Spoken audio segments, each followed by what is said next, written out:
Welcome back to Hartford Hawks Basketball with Coach John Gallagher here on CPTV Sports. I'm your host, John Holt. Time for another feature look, and this time it's your junior from Oklahoma, Oren Faulk, who has played some key minutes for you at times, and he can really play a role off your bench. He's a great role player, great teammate. The guys love him. Coaching staff, he's a pleasure to be around. Just a great young man who, just has great.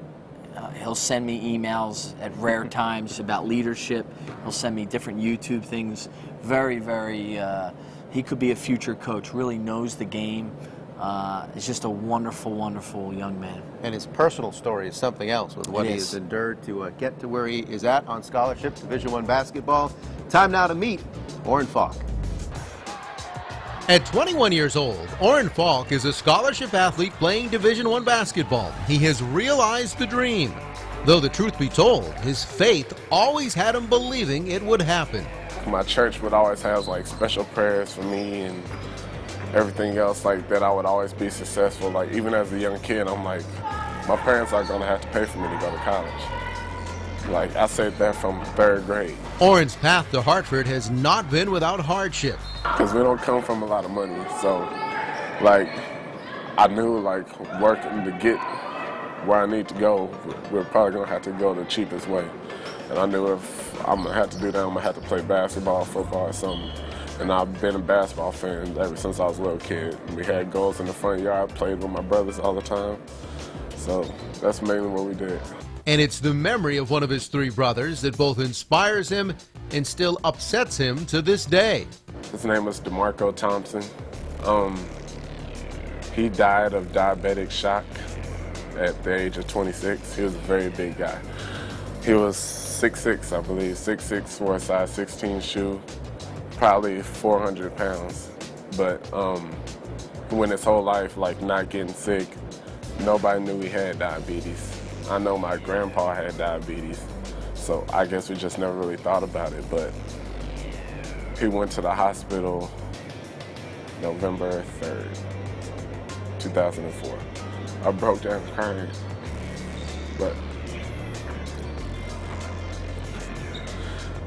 and then I went outside, it was raining, I'm crying.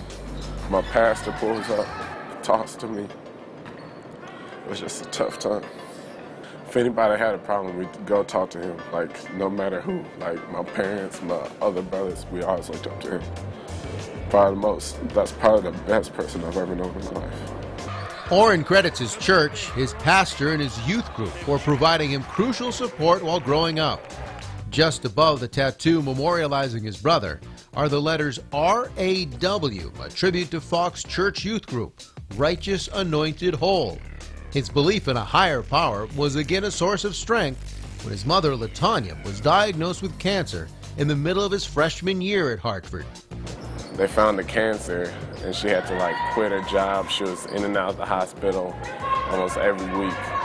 And I'm up here, and we're trying to play basketball and stuff, and I'm thinking about my family back home. It was a lot for me, but I knew she would get through it. I never really panicked. Like, I'm probably the only person in this family that doesn't panic about stuff.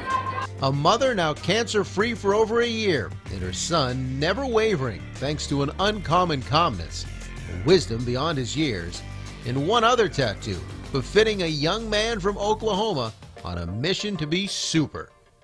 Constant reminder where I came from and where I'm pushing forward to. I'm the first person to go to college for my family, and I plan on being the first person to graduate too. You can see Oren very emotional in that story, and he says there at the end he wants to be the first in his family to graduate from college. It's clear that family and faith mean a lot to him. He just has great perspective, great faith. He's a guy that just exemplifies the great things that the opportunity of being a college athlete presents, a student athlete. He had a great GPA this semester at over 3.0, so I'm ecstatic for him. And would like to get involved with sports broadcasting or sports writing, he tells us. So if he keeps up the studies, I could see that. He's a good commentator. We'll see where he goes with that.